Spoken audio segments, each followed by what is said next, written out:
Tá gravando? Tá. Nas manifestações de 2013, então teve esse desejo, essa necessidade de você trabalhar mais políticas públicas para a mobilidade. A prefeitura conseguiu se abrir um pouco mais e ajudar a melhorar o transporte público da cidade. A gente participou de 2 hackatonas, né, da SP Trans, da CT, que foram realizadas nesse espaço, que ajudaram a construir, inclusive, o que o Mobilab ia se tornar hoje. Já saiu tanta coisa legal daqui, e quanto ele se desenvolveu e quanto amadureceu, e ajudar essas startups a amadurecerem também.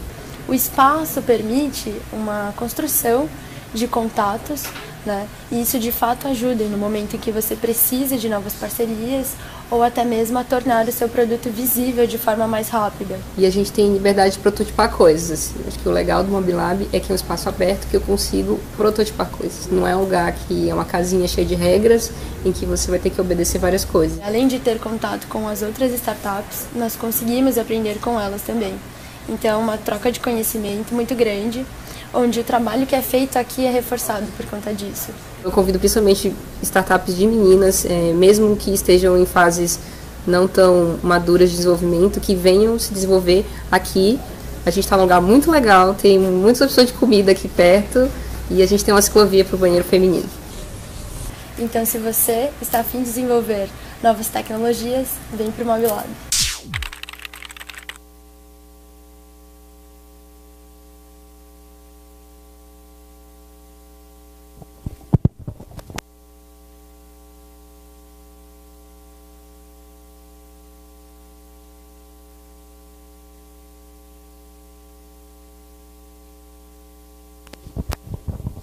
Eu vou te chamar.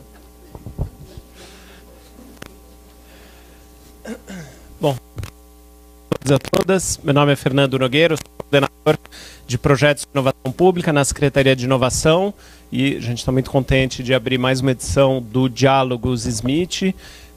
Hoje a gente vai discutir aí fake news e seu possível impacto na gestão pública, e para fazer a abertura do evento eu gostaria de chamar a secretária adjunta Mariana Sampaio. Muito obrigado. Obrigada, Fernando. Bom dia a todas. Homens, sintam-se incluídos no Todas, como tantas vezes nós somos incluídas no Todos, sintam-se incluídos. Bem-vindas. Hoje a gente faz uma edição do Diálogos e a gente já tem, estranho falar uma tradição, né, na Secretaria de Inovação e Tecnologia, mas a gente já tem por hábito fazer uma edição sobre algum tema interno da Secretaria, né, no qual a gente debate temas que a gente está precisando discutir, aprofundar na Secretaria, e uma edição em que nós discutimos temas mais abrangentes, temas pungentes, temas do momento. E aí nós estávamos lá na minha sala, decidindo qual ia ser o tema do próximo Diálogos, e o Fernando falou, Mari, o próximo Diálogos é no dia 8 de março. E aí, né, a gente faz alguma coisa temática, não faz, tendo em vista o Dia Internacional de Luta pelos Direitos das Mulheres, o que a gente faz? E aí, nós, em dezembro, já havíamos feito, a convite da Secretaria de Direitos Humanos, um evento específico sobre mulheres na tecnologia, e nós pensamos que hoje ocorreriam muitos outros eventos, né, debatendo direitos das mulheres, então nós optamos por fazer diálogos não temático, né, com um tema fake news, que é um tema que está super em voga e que vai ser muito importante nas próximas eleições. Tomada essa decisão, a gente falou, mas o que a gente faz, então? E aí nós tomamos a decisão de chamar só mulheres para falar hoje. E aí veio uma segunda etapa difícil, que me consumiu todos os dias desde então, e que eu resolvi repartir com vocês hoje, que seria destacar ou não o fato de que hoje nós só temos mulheres falando. Né? Porque ninguém se preocupa em fazer um disclaimer quando só tem homem falando. Por que a gente tem que fazer disclaimer quando tem só mulher falando? Porque não é o caso da gente naturalizar, né, essa postura. Não, olha, hoje só tem mulheres falando, como em tantos outros eventos só homens falam. Mas aí, enfim, como eu não consegui concluir, resolvi compartilhar isso com vocês, especialmente por um motivo. Mesmo decidindo falar sobre um tema como fake news, que é um tema novo, né, que está começando a ser debatido pela imprensa, foi ridiculamente fácil encontrar só mulheres para falar. E eu acho que foi nesse momento em que eu falei, tá bom, então eu vou destacar mesmo que são só mulheres, né? Assim, não justifica, a gente tem mulher para falar sobre todos os temas. Foi muito fácil a gente identificar as mulheres que vão estar aqui conosco hoje. E também, em razão disso, nós chamamos a Cláudia Jardim para moderar. O Fernando Nogueira, costumeiramente, é nosso moderador, mas hoje é a Claudinha que vai fazer esse papel aqui conosco. O tema é muito importante, né? A gente tem uma população que se informa pelo WhatsApp, né? O grosso da população brasileira se informa hoje pelo WhatsApp, por correntes. Então, né, nós somos uma minoria que se recorre a jornal para se informar. Não é isso que pauta a vida de grande parte da população. Então, o tema é muito importante e eu estou muito feliz de ter vocês aqui hoje. Sejam todas bem-vindas. Obrigada. Oi, gente, bom dia, tudo bem? A Mari já me apresentou, então eu vou pular essa parte. A gente está um pouquinho queimado no horário, então eu já vou pedir para a gente começar, para dar tempo da gente debater, que eu acho que é a parte mais legal da dinâmica. Eu vou começar pedindo que a Flávia venha para cá, Flávia Penido. A Flávia vai se apresentar, vou pedir que cada um, enfim, conte em 2 linhas aí. A Flávia é advogada e sócia do escritório Penido Advogados Associados, vai falar um pouquinho sobre as implicações jurídicas desse processo. Obrigada, Flávia. Oi, gente, tudo bom? Já colocaram a apresentação aqui. Pediram para eu correr, eu já corro normalmente e... Tá, peraí. Eu preciso sempre lembrar como é que eu faço isso, mas eu dou um jeito, peraí. Aqui. Cadê? Peraí. Pronto. Eu vou passar rapidinho esses slides, só para dar aí só para a gente começar a brincar, né? Que a ideia justamente, eu também vim aqui para aprender, discutir um pouquinho, eu tive que quebrar a cabeça aqui também para pensar um pouquinho do que a gente vai falar. Esse assunto é novo, né? É um assunto que está todo mundo discutindo. A primeira coisa que eu pensei quando a gente falar aqui, né, falar de fake news e tal, é um problema que eu penso bastante, é na questão dessa linha divisória entre o que é fake news e o que é uma notícia enviesada, tá? Eu acho que isso vai ser o maior desafio da gente daqui para frente, em termos legais, inclusive, né? Porque tem coisas que são muito fáceis da gente definir. Bom, o Papa apoiou o Trump, que foi uma fake news muito difundida. Isso é fácil de você dizer, sim, isso aqui é fake news, ok. Mas tem algumas fake news que são muito... elas têm uma zona cinzenta. A gente tem uma zona cinzenta que eu acho que vai ser o nosso maior desafio, né? E mesmo eu peguei aqui algumas definições do que seria fake news. Aqui eu peguei uma definição da Comunidade Europeia, né? E aí eles falam muito umas coisas que, para mim, são muito difíceis de você definir quando você vai decidir se isso é fake news ou não, para você cravar, né? É fake news ou não é fake news. Eu já aviso que eu não falo juridiquês, a menos que vocês queiram que eu fale juridiquês aqui, eu não falo. Então, o que eles falam aqui? Em desinformação intencional. Só que quem faz desinformação intencional não vai fazer isso de uma forma tão explícita, né? Quer dizer, ainda mais quando a gente está falando, por exemplo, em política e alguma coisa assim. Sempre vai ser uma coisa mais cinzenta. Então, isso eu acho que é uma preocupação minha, que eu acho que a gente tem que pensar, tá? De novo, eu vou passar bem rápido. Quando eu parei para pensar o que eu vou falar de poder público, gestão pública e fake news, né? Eu comecei a parar para pensar, eu pensei em 2 vias, tá? Uma, quando a fake news está a serviço, ou desserviço, melhor dizendo, da gestão pública. O caso do Crivella, eu diria que foi um caso que a gente viu, quer dizer, quando um agente do setor público está tentando usar a desinformação a seu favor, não deu muito certo, né? Nesse caso, ficou meio feio, né? E aí a gente tem que pensar como é que a gente faz para coibir esse tipo de desinformação, né?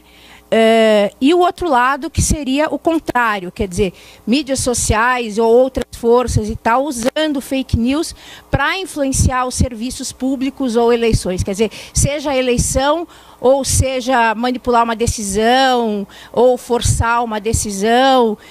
Eu pensei muito em gestão de crise, né? Quer dizer, a gente teve um caso ontem, essa semana, bom, eu sou meio suspeita para falar, mas quando foi ontem ou anteontem que o Dória voltou atrás, o Dória volta atrás toda semana, mas voltou atrás numa decisão da questão da segurança, do decreto e tal, mas foi por força de opinião pública, né? Ainda que eu concorde com o fato de ele ter voltado atrás, eu acho que a gente, quando está no poder público, deve se perguntar essa força das redes sociais está sendo real ou não está sendo real? Quer dizer, isso é realmente a opinião pública que está se manifestando, ou nós temos um exército de bots e tal fazendo esta pressão, né? Eu acho que isso é uma questão que também deve ser enfrentada. Estou indo muito rápido, tá ok, né? Eu acho que é nesse ritmo que tem que ser tentado. Como a gente falou, ainda entrando nisso, o GOPAI, eu não vou lembrar o nome dessa sigla, é o pessoal do Hortelado lá, que eu respeito muito, falou que mais de 20% das interações do Twitter são de bots, de perfis e tal. Quem está bastante no Twitter, no Facebook, no Twitter principalmente, a gente já percebe. Tem lá uns nomezinhos com um monte de letras, números e não sei o quê, falando um monte de barbaridade, interagindo sempre com as mesmas pessoas. E não é só... E dos mais variados partidos políticos. Eu vivo brincando, eu já coloquei até numa lista de robôs para ver se eles vão mudar de nome agora, daqui para frente e tal. Estou fazendo um laboratório próprio. Vamos ver o que acontece. Falar em desafios. Eu pensei em algumas coisas aqui para a gente discutir, tá? A gente tem aqui o Poder Legislativo, que se decidir fazer uma lei, eu nunca acho que fazer leis é um negócio que resolve, tá? Eu costumo dizer que contrato de transporte existe desde Roma e servia para transportar umas pessoas dentro de biga e hoje serve para carro. Então, basicamente, se você aplicar os princípios, você vai conseguir ter o mesmo efeito. Acho que não precisa ter esse excesso legislativo. Acho que é mais uma questão de aplicar de uma forma mais rígida o que a gente já tem. Mas se a gente pensar em lei, que sempre acabam pensando, a gente teria que pensar em preservar a liberdade de expressão. E, de novo, aí eu volto para aquela questão de o que é fake news e o que é uma notícia com um viés mais contundente, né? Ainda que eu não goste de alguns editoriais do Estado ou da Carta Capital, etc., para colocar aí dois espectros políticos, o fato é que nem sempre aquilo não é fake news necessariamente, é só uma distorçãozinha que, né, pode estar de um lado ou do outro. Acho que isso tem que ser discutido. Contornar todos os outros itens que estão aqui é um desafio que o Poder Legislativo teria. O maior desafio que a gente tem, aí acho que é para o pessoal que não é advogado falar, talvez sociólogos, antropólogos, não sei, é a questão dos usuários, porque o maior desafio que a gente tem é o seguinte: os usuários sabem, na grande maioria das vezes, que eles estão compartilhando fake news. Não é que eles não sabem, não é que, nossa, eu não sabia. Não, eles sabem que eles estão compartilhando. Quantas vezes vocês não falam para uma pessoa, olha, isso aqui é fake. Mas eu vou deixar mesmo assim porque eu gostei. Entendeu? Quantas vezes vocês já passaram por isso? Porque, né, todo santo dia, outro dia me vieram com um vídeo do Chico Buarque dizendo, olha, o Chico Buarque está dizendo que comprava música e não sei o quê. Eu olhei, foi o Chico Buarque gravando um vídeo dizendo que ele comprava música. Né? Googlei. Né, não deu 3 segundos, apareceu lá. Eu falei, olha, fulano, isso aqui foi para o lançamento do CD dele, é um negócio conhecido. Por quê? Você acha que ele não compra, que esse vídeo é falso? Eu falei, não, o vídeo é verdadeiro, mas sabe? Então, foi para o lançamento. E aí o cara desconversa. Quer dizer, então o cara está careca de saber que aquilo lá é falso. Esse talvez seja o maior desafio do fake news. E não vai ter lei que resolva isso. Eu não sei se tem, ou melhor, não sei se tem como coibir isso. Então, talvez esse seja o maior desafio. Quer dizer, o que você faz com esses usuários? Que, na verdade, é uma questão psicológica, é uma questão do reforço do que ele pensa, né? Eu não sei como resolver isso. Legalmente, pelo menos, eu não sei. As empresas. Eu sou meio crítica de Facebook, Google, Amazon, todas as pessoas que têm a nossa alma lá guardada. Todo mundo sabe que todos os nossos dados, nossa vida, basicamente, eles sabem mais da gente do que a gente mesmo, né? Não preciso dizer isso para vocês. Vocês trabalham nessa área. Sem a cooperação delas, a gente não vai resolver nada. Com a cooperação delas, a gente está delegando poder. Eu me pergunto até que ponto eles já não são mais fortes do que os estados propriamente ditos, né? Eu acho que o Facebook e Google talvez tenham mais informação do que os Estados Unidos, Inglaterra, etc, etc, etc. E um dia eles podem dizer, não brinco mais, né? Isso me preocupa um pouco. Me preocupa bastante, na verdade. Mas o fato é que a cooperação delas vai ser importante, até porque você vai fazer o quê para retirar conteúdo deles? Entrar com uma ordem judicial? Vai entrar com uma ordem judicial? Quanto tempo demora para uma ordem judicial ser cumprida? Nesse meio tempo, preciso dizer para vocês o que é 24, 48, 72 horas no mundo digital, né? No meio jurídico não é nada, é rápido. 72 horas acaba com uma pessoa, né? Então, sem a cooperação deles, não dá para funcionar isso. Com a cooperação deles, a gente está delegando poder. Acho complicado. Tem que lembrar que eles lucram com essa publicidade, né? Esses sites de fake news e tal trabalham com mídia, mídia programática. Bom, trabalham com mídia de uma forma geral, eles ganham dinheiro com isso. E, obviamente, Google, Facebook também ganham dinheiro com isso. As eleições esse ano aqui no Brasil já vão poder ter anúncios no Facebook e tal, etc. Então, veja, não tem good guy nessa brincadeira. Com todo respeito às grandes corporações e tal, etc, etc. Eu não compro essa coisa de, oh, meu Deus, estão defendendo a liberdade de expressão, não sei o quê, não. Né? Tem interesse econômico, financeiro, etc, etc. Cabe ao executivo, como falaram, aí talvez a gente explorar essa questão de dados abertos, lei de acesso à informação, talvez para coibir essa questão do poder público e explorar fake news para manipular a opinião pública, talvez seja uma questão importante. E eu esqueci de colocar aí, me ocorreu agora que talvez devesse ter colocado, e uma boa estratégia de proteção para se defender de ataques, né, falsos ou de manipulação da opinião pública nas redes sociais, né? Eu acho que são os principais assuntos aí. Estou acabando, tá, gente? Aqui, é só para vocês, depois, se vocês quiserem, eu vou deixar à disposição essa apresentação. Tem link para essas matérias, se vocês quiserem ver. Aqui, a questão da publicidade nas fake news, tá? A questão que eu falo que me preocupa bastante, quer dizer, a credibilidade da imprensa, que certamente é importante, e a liberdade de expressão, essa linha tênue aí que a gente precisa se preocupar, né? E aí, como a gente faz para lidar com as fake news, tá? Os Estados Unidos lidam com essa questão da indenização posterior. A primeira emenda defende, protege, inclusive, as notícias falsas. Eles preferem, ao invés deles falarem, não, vamos tomar cuidado aqui, eles falam, eu não vou tentar censurar nada, cada um é guerra, cada um fala o que quiser e depois a gente vai processar, entendeu? É assim que eles funcionam. Os países europeus estão pensando na retirada de conteúdo. Eu vou falar rapidinho depois sobre isso. E tem a questão defensiva, que pode ser essa proteção que a gente faz, pode ser construindo conteúdo positivo, que nunca é muito interessante, né? Conteúdo positivo nunca é tão legal quanto fulano estava numa orgia de 8 anões e não sei o quê, etc. Nunca é tão divertido. Então,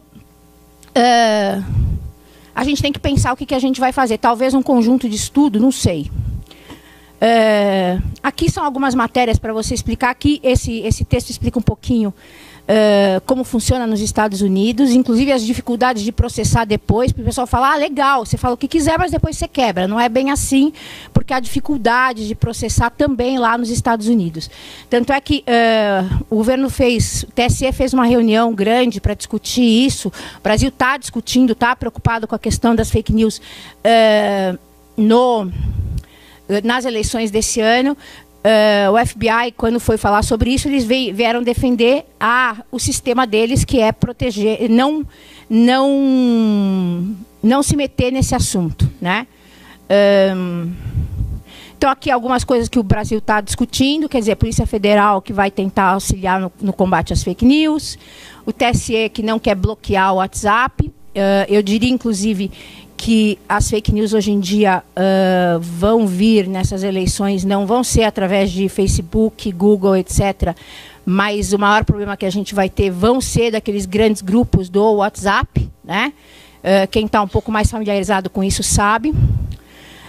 Eu inverti a ordem dos slides aqui, mas o WhatsApp, deixa eu ver se está aqui nesse próximo. Não, eu esqueci, depois eu vejo. O WhatsApp deve sair nos próximos meses aí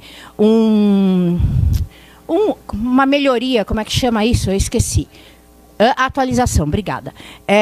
No WhatsApp, que vai mostrar quando um conteúdo foi compartilhado muitas vezes. Ou seja, que mostra ou pode induzir que aquilo talvez seja uma bobagem. O que não vai resolver muito, porque a gente tem aquele problema lá atrás, que as pessoas compartilham porque elas, mesmo sabendo que aquilo é uma bobagem, né? Mas, de qualquer forma, são tentativas. A gente está realmente num período de experimentações. A gente está numa época de revolução mesmo, uma época de mudanças, né? Na Europa, a Comunidade Europeia terminou agora, em fevereiro, um estudo que eles desenvolveram, juristas, mídia, eu não sei se vocês viram, acho que tem link ali lá na frente, depois se vocês quiserem eu passo, para saber o que eles podem fazer com relação às fake news. Tem aí algumas medidas, quer dizer, a Alemanha quer lei, o Macron também quer lei. Em algumas coisas aqui eu peguei nessa matéria é o que o Macron está querendo fazer, quer dizer, eles estão pensando em transparência sobre os conteúdos patrocinados, supressão de conteúdo, bloqueio de site e eliminação de conta de usuário. Aqui a gente tem aquele problema do tempo. Não adianta muito tirar o conteúdo 72 horas depois. A gente tem aquela questão, inclusive, de uma decisão terrível do STJ, que diz que se não indicar exatamente qual é o link, a gente vai tirar só aquele link, os outros links que se danem, aí você tem mais não sei quantas horas para tirar aquele link. Ou seja, é uma pedra de Sísifo, não vai adiantar nada, né? Eu nunca sei se eles fazem isso, desculpa, STJ, perdão e tal, mas assim, ou eles nunca entraram na internet ou reticências. Né?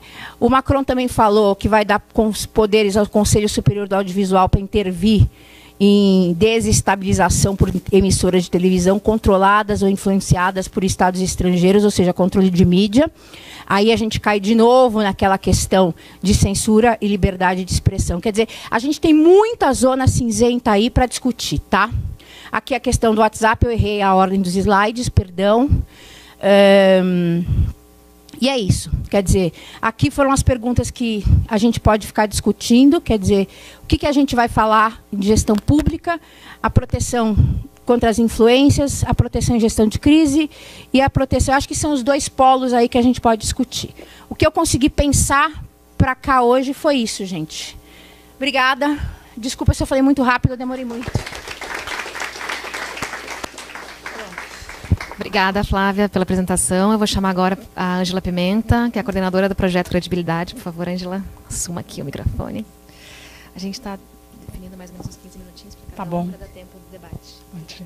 Pois não, vou pegar o...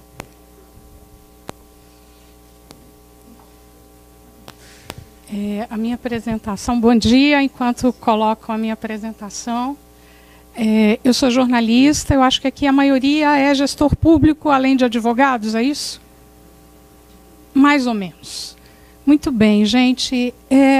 Eu queria falar de um projeto, queria começar dizendo que não existe solução fácil, mecânica, rápida, para uma questão que é um fenômeno social, que, de certa maneira, está associado, inclusive, ao crime, na sua forma mais extrema.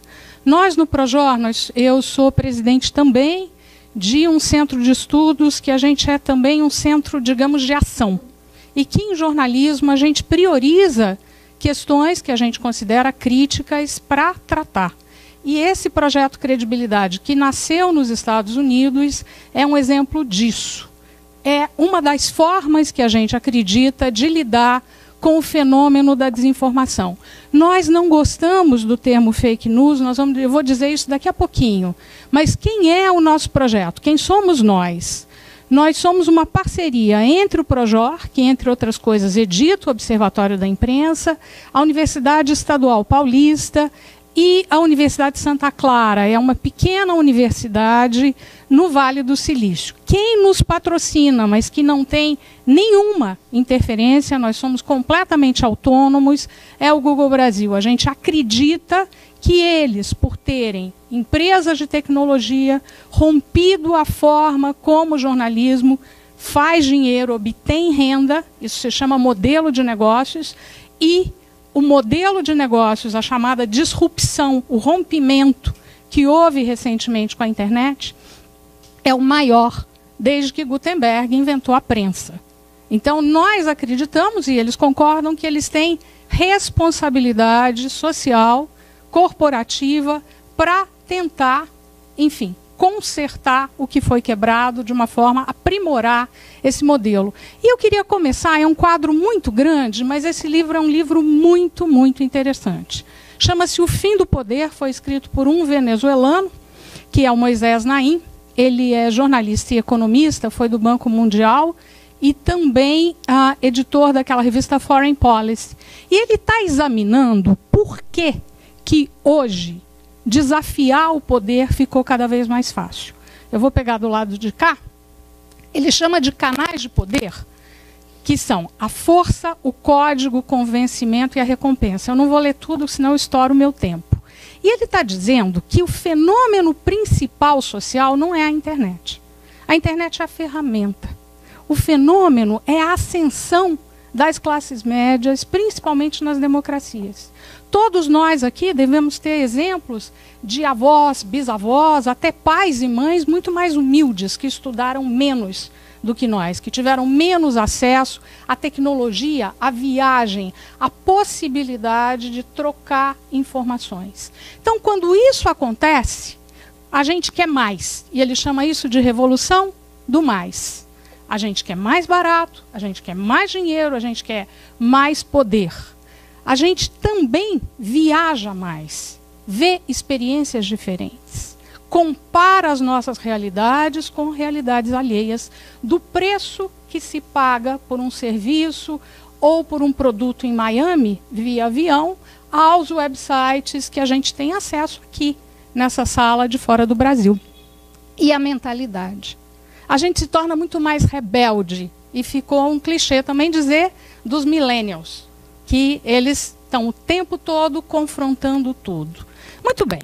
Quando isso aqui é, digamos, justaposto à questão da comunicação, a gente tem isso aí. Abriu-se o hidrante mundial.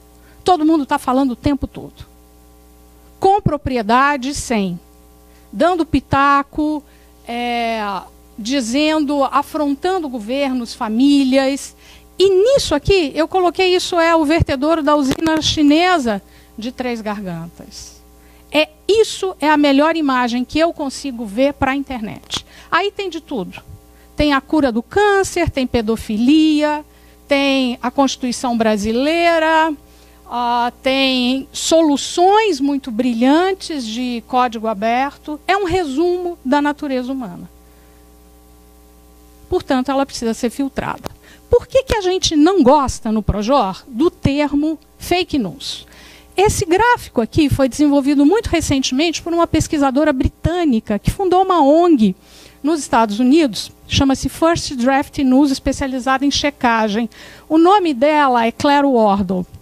E ela mostra hoje, o que ela faz é tão bacana, que no final do ano passado a Universidade de Harvard resolveu absorver o First Draft News, que hoje faz parte da Escola Kennedy de Governo. E ela está dizendo o seguinte, fake news não é uma coisa. Amigos, isso aqui é a tabela periódica da mentira. Existem nuances, existem diferenças, e essa apresentação está disponível para vocês. Por favor, Fernando. E aqui, por exemplo, sátira ou paródia, não há democracia que viva sem sátira ou paródia. Sem Piauí Herald, sem sensacionalista, sem programas de rádio, sem o Zé Simão. Mas nós temos, por exemplo, um conteúdo absolutamente falso. Ou temos, por exemplo, um conteúdo impostor, onde alguém, recentemente, a voz do ex-presidente Lula foi usada para dizer o que ele não disse. Então, era alguém se fazendo passar por ele. Isso traz novos desafios tecnológicos, quais sejam.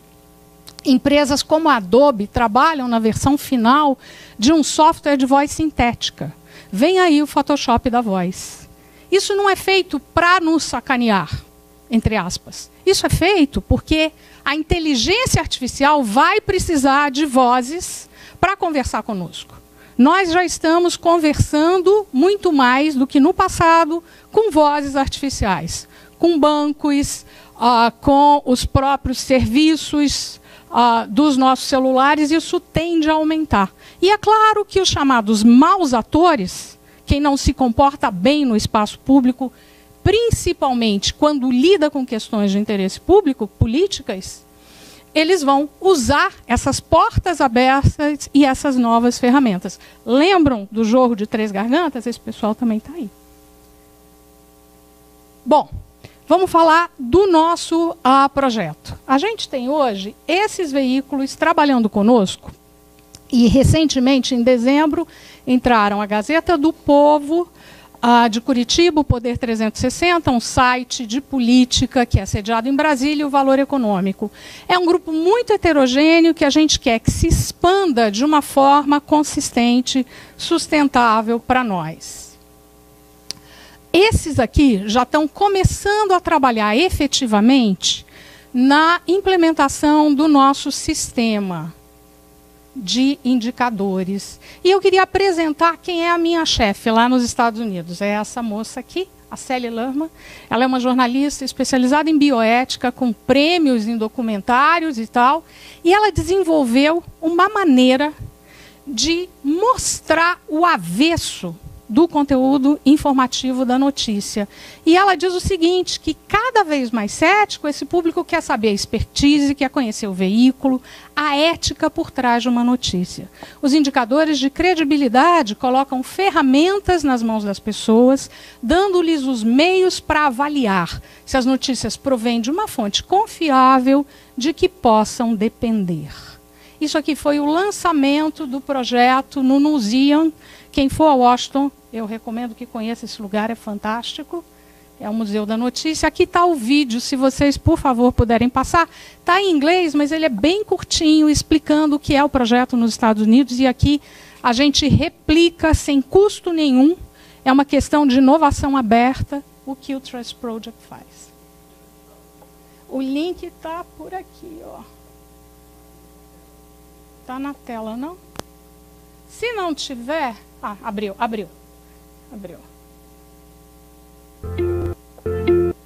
Tá sem som.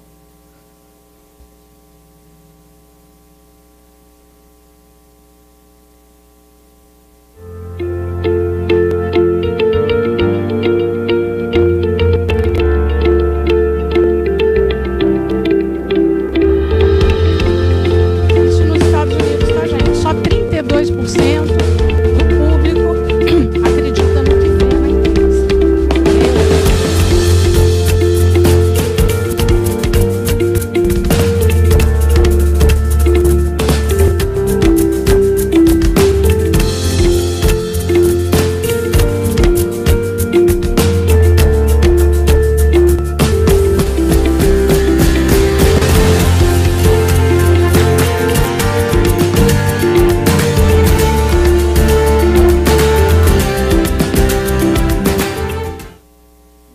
Ok.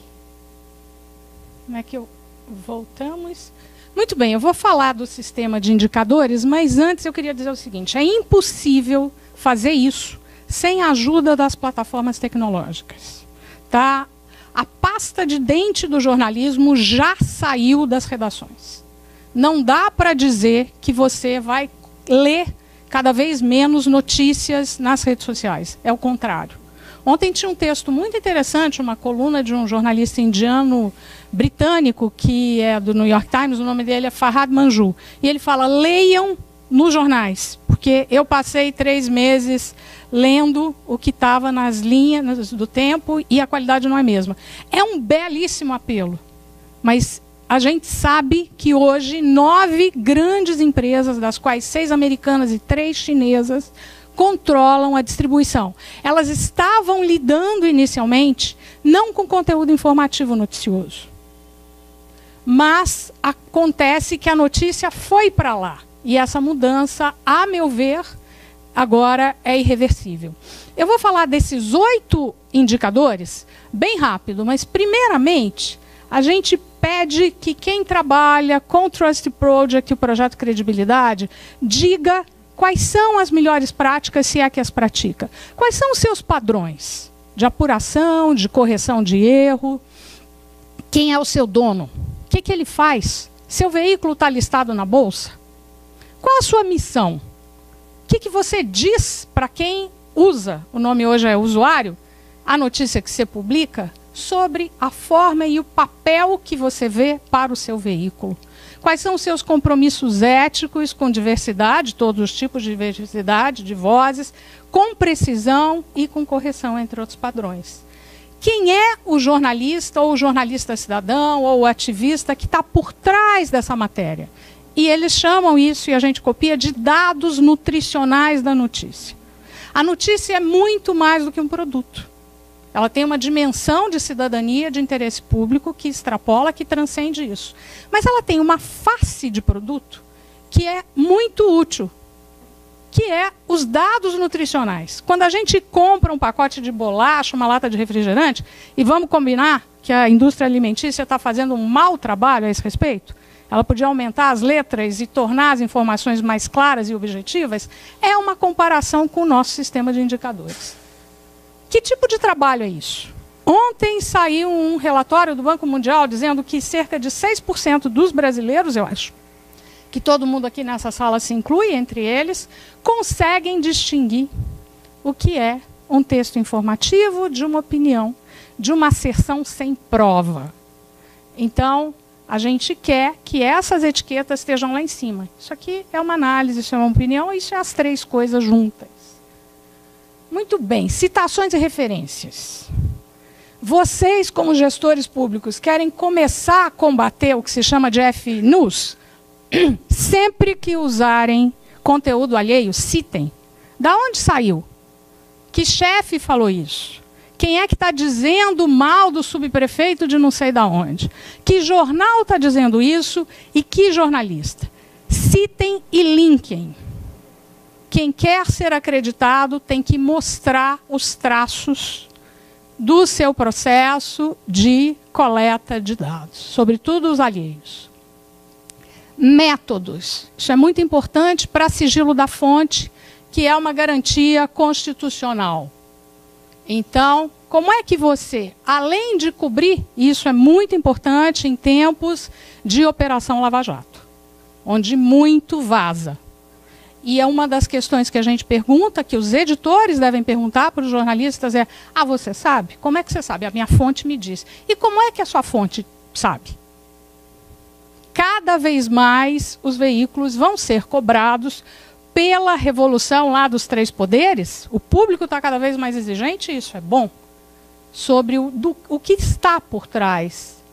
Isso aqui é muito importante num país feito nosso, com 5.570 municípios, muito desiguais, inclusive dentro do próprio município, como é o caso da nossa cidade, para que se cubra com mais qualidade, com mais profundidade, eventos que têm a ver com a Câmara Municipal, com as contas públicas, com, enfim, o destino daquela população e que não ecoa fora dali.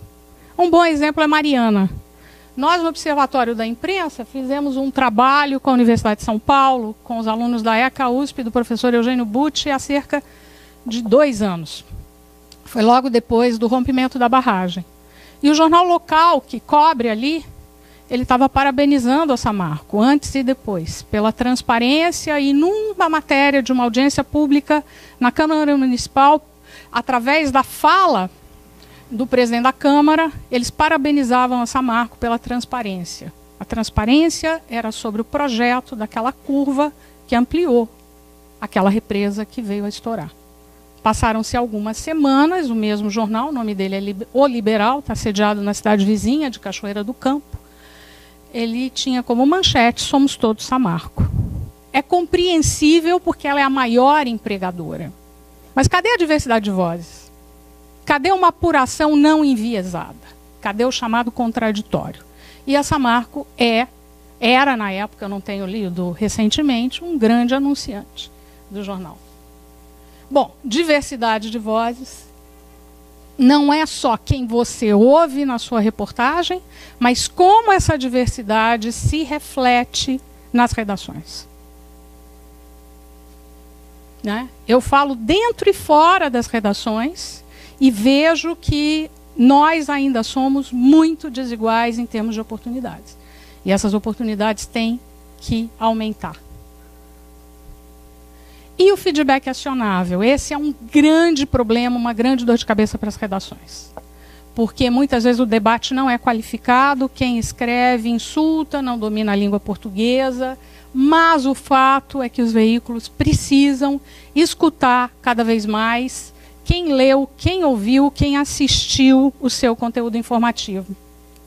A revista The Economist, que é centenária, do século XIX, ela contratou recentemente um editor de engajamento. O papel dessa pessoa é ficar ouvindo as redes sociais e conversando. Claro, de uma forma qualificada, respeitosa. Muito bem, quem são os adotantes iniciais que vocês viram lá naquele vídeo? Né? O New York Times está se aproximando deles cada vez mais. Aqui, como é que essa notícia via Trust, aqui a carinha do autor, quem é que eles são, como é que isso já está ficando visível, tá? As plataformas, de novo, como é que esses conceitos eles vão conversar com as plataformas. Para cada um desses indicadores, desses 8, você vai ter um pedacinho de código de HTML que vai formar um parzinho ordenado, um binômiozinho. E isso sai das plataformas dos veículos, os chamados CMS, e vai para essas plataformas que são capazes de ler e futuramente quem participar do Credibilidade, do Trust, e nós somos o único capítulo, a única representação fora dos Estados Unidos desse projeto, vai ser distribuído com mais visibilidade por essas plataformas. Aqui eu estava explicando como é que esse processo acontece. E eu queria agora, se vocês tiverem... tenta clicar para mim, pessoal, aí, por favor, aqui, ó. Vê se dá. Se não der, eu vou te dar um link, por favor.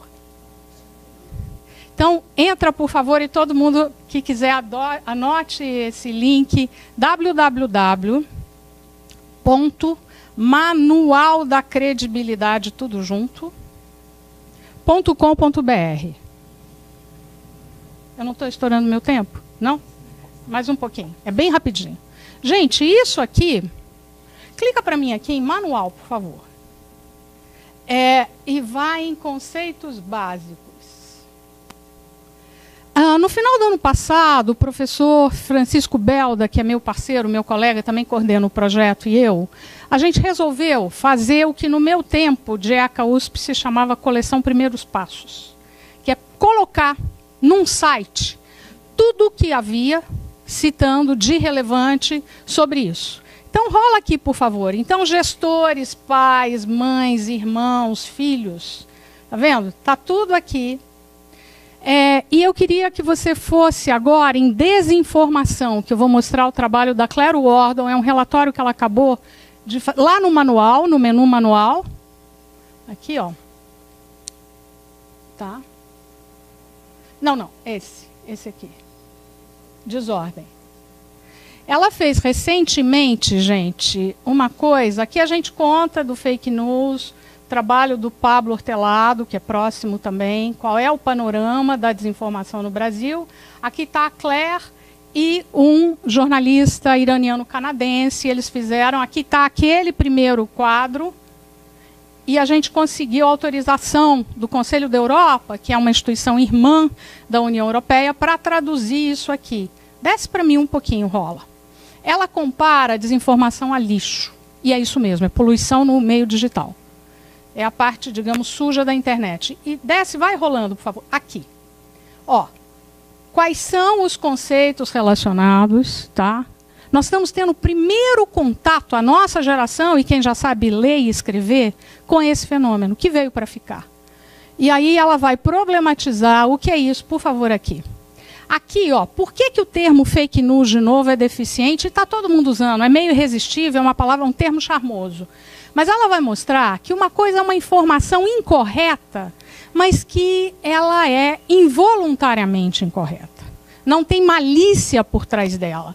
Uma falsa conexão, um conteúdo enganoso. Ela chama essa bolota aqui de falso. Isso em inglês eles chamam de misinformation. Não existe tradução, nós optamos por informação incorreta. Desinformação tá numa linha, não é cinzenta, nós repetimos absolutamente as cores, mas numa linha tênue aqui nessa intersecção. Falso contexto, conteúdo impostor e fabricado. Mas dependendo do grau, isso aqui não é tão maligno. O que é de fato horroroso, mal, é o que está acontecendo crescentemente nas redes sociais. O que ela chama de nocivo é a mal informação, vazamentos, assédio e discurso do ódio. Vazamentos têm a ver com a vida privada de pessoas comuns, gestores e artistas, quando aquele tema não tem nenhuma implicação de interesse público. Tá? E, gente, isso é muito bom. Desce só mais um pouco, por favor. Aqui ela explica como é que esse processo acontece. E as recomendações. Isso aqui é precioso, é um tesouro. Ela está fazendo recomendações para as empresas tecnológicas, para governos, para veículos de mídia. Sobe um pouco, por favor. Tá?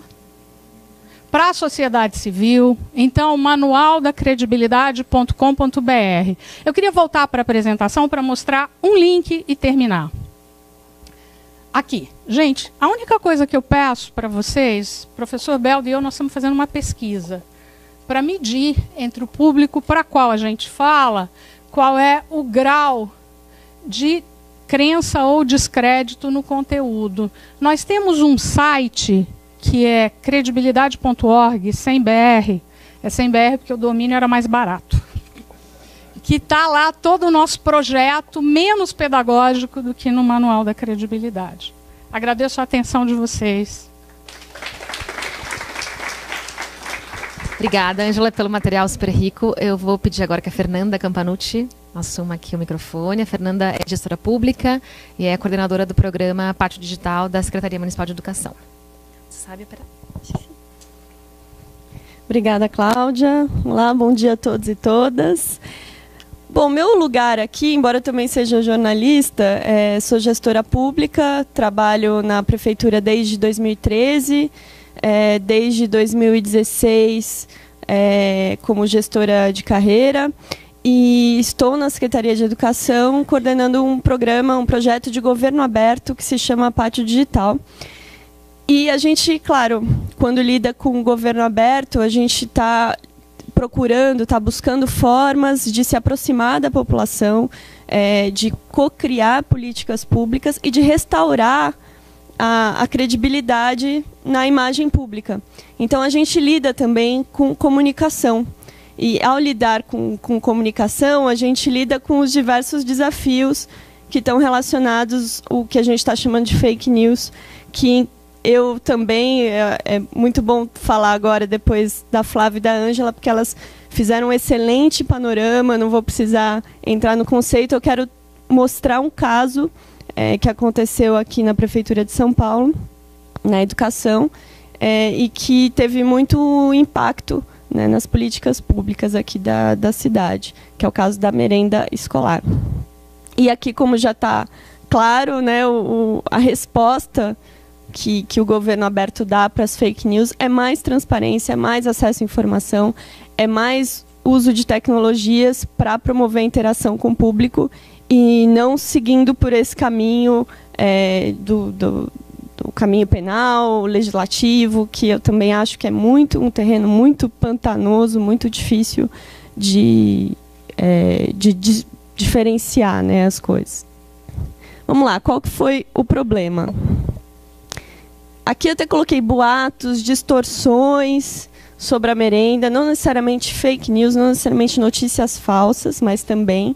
E aí é a dificuldade de lidar com esse tema, porque, bom, fake news é um termo novo, mas existem alguns mecanismos da imprensa que levam ao enviesamento, né? Nos anos 90, o Perseu Abramo tem aquele ensaio famoso, Os Padrões de Manipulação da Grande Imprensa, que é ocultar, fragmentar, né? Tem mecanismos que aí não são notícias falsas, são formas de apresentar a informação que levam a crer uma coisa e não outra. Inclusive, às vezes, tomar uma versão como um fato. É um dos padrões que ele fala, né? Tomar a versão, que é uma parte da realidade, como um fato absoluto. Em agosto de 2017, a gente teve uma série de fatores que criaram um ambiente muito propício para a disseminação de notícias desse tipo. E aí a gente tem todo aquele espectro que a Ângela mostrou, né, de desinformação, foi desde notícias falsas até notícias enviesadas, sobre o que estava acontecendo com a política da alimentação escolar na cidade. Teve desses fatores foi que houve uma mudança de contrato. E a gente está falando de, até colocar aqui uma informação, de 2.200.000 refeições por dia, 3 tipos distintos de gestão da alimentação escolar. Então, tem terceirizada, tem mista. Parte dessa política teve uma mudança em agosto, que foi a vigência de um novo contrato de licitação que tinha sido feito pela gestão anterior. Porque quando a gente está falando de poder público, de gestão pública, a gente está falando de políticas de Estado, né? E aí o dano do fake news, inclusive, é porque ele atinge a imagem pública, não só do gestor que está ali transitoriamente, mas atinge políticas de Estado que são incrementais e muito difíceis de a gente evoluir. Então, o dano de um processo difamatório, um processo de desconstrução dessa política, é um dano de imagem que vai muito além da pessoa que está ocupando o poder naquele instante, né? Ele atinge o Estado mesmo, por isso é tão danoso. Mas, enfim, teve uma mudança de licitação, de contrato, que foi uma licitação feita na gestão anterior e que tinha uma série de mudanças que o corpo burocrático da secretaria que cuida da alimentação escolar, então você tem mais de 100 nutricionistas, você tem gestores ali que estão há muitos anos, fez uma mudança para ficar sincronizado com um programa de redução da obesidade, de combate à obesidade, que tinha a ver com redução de alimentos ultraprocessados, de doces e coisas que ainda tinham em alguns contratos, né? Porque essa coisa ela vai melhorando, você não consegue reformar a política inteira, mas São Paulo é um exemplo de uma política de alimentação que já está muito acima da média nacional, né? Com padrões de frutas acima do recomendado pelo governo federal, enfim. E eram alguns resquícios de coisas que ainda tinha nos contratos que mudaram. Entre essas coisas, estava no contrato que você podia repetir frutas, as refeições, mas não podia repetir algumas sobremesas, algumas coisas que eram ultraprocessadas. E aí começou a questão do racionamento da merenda, né? Como se fosse uma decisão do gestor racionar a merenda para economizar. E aí começaram a surgir algumas fotos nas redes sociais que foram muito compartilhadas. Algumas fotos eram claramente falsas, por exemplo, traziam copinhos e pratinhos de uma cor que não é a cor dos pratinhos e copinhos que tem na rede, ou o uniforme das crianças, que não tinha nada a ver com o uniforme da cidade de São Paulo. Mas tinha outras coisas que a própria imprensa não conseguiu interpretar, ou interpretou de uma maneira por causa da dificuldade que tem de achar informação, né? De achar aqueles contratos, de saber que existem tipos de gestão diferentes, que aquela medida impactava metade da rede, e ainda assim não era uma questão, como estava se falando, de racionamento, nem nada. E aí começam a aparecer fatos que ganham uma dimensão. Vocês imaginam, 2.200.000 refeições por dia, quanta coisa não pode acontecer numa política como essa, uma logística complexa como essa. Quantas coisas não acontecem no dia a dia, de um carregamento que foi equivocado, de um lote que por causa do calor estragou. Só que nesse ambiente de ruído, uma coisa que acontece na linha daqueles padrões, né, da fragmentação, você pega e toma aquela parte pelo todo. E teve um caso, por exemplo, que ficou muito marcado, que foi o caso de uma diretora de escola que marcou, que orientou os funcionários a marcarem a mãozinha de uma criança, que era algo que já estava acontecendo, né, na ponta, que não tinha relação com essa mudança contratual, mas que nesse clima a notícia virou aquela, como se fosse uma política também centralizada de que todas as escolas fizessem isso, enfim. Esse ambiente propício também fez com que a imprensa fosse atrás de tentar aprofundar a história, fez uma matéria, por exemplo, sobre o orçamento e noticiou que tinha tido uma queda de 60 milhões no orçamento da alimentação. Mas quando você vai ver, na verdade, a parte de aquisição de alimentos, de frutas, legumes, verduras, tal, tinha aumentado.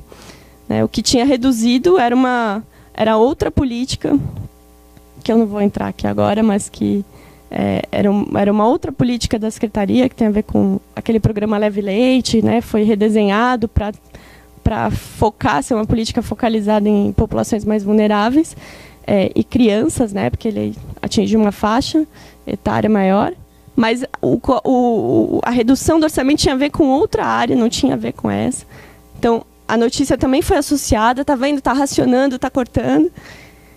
E essas fotos que começaram a surgir como se as crianças estivessem sendo alimentadas só com biscoito e macarrão, né? Tiravam fotos, olha aqui, a merenda só tem bolacha. Quando, na verdade, como eu falei para vocês, o cardápio da cidade de São Paulo, e isso não é uma questão, de novo, é uma política de Estado, né? É uma das poucas políticas que você consegue ver claramente o incremento dela ao longo do tempo, né? Ao longo das décadas aqui em São Paulo. Então, a cidade de São Paulo tem um patamar alto de qualidade da merenda, e essas imagens começaram a circular e ganhar as redes. Por quê? De novo, o cardápio está em diário oficial. Estava naquele momento.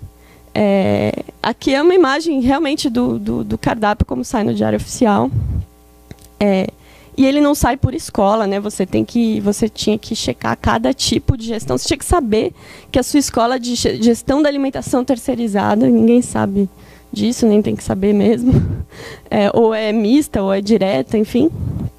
E olhar o Diário Oficial, esse jornal que a gente lê todo dia quando sai de casa, antes de sair de casa, e saber o que ia ser a refeição. Claro, nem os familiares, que são os principais interessados, né, os responsáveis pelas crianças fazem isso, quanto mais a população em geral. Então, isso contribuiu para esse ambiente, né, permissivo a essa proliferação de desinformação.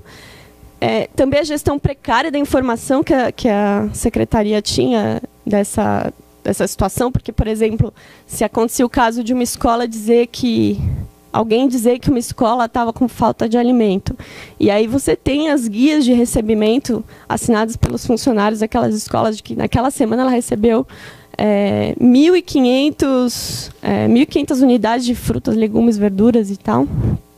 Só que esse papel leva 2 meses para chegar da escola até a secretaria, né, porque ele passa pela diretoria regional, é o ateste dos fiscais. E aí, para você contrapor essa informação falsa, você precisa dessa informação à mão, e o tempo da imprensa é muito rápido, então não adianta você dar uma resposta 1 mês depois. Aliás, essa própria história do orçamento,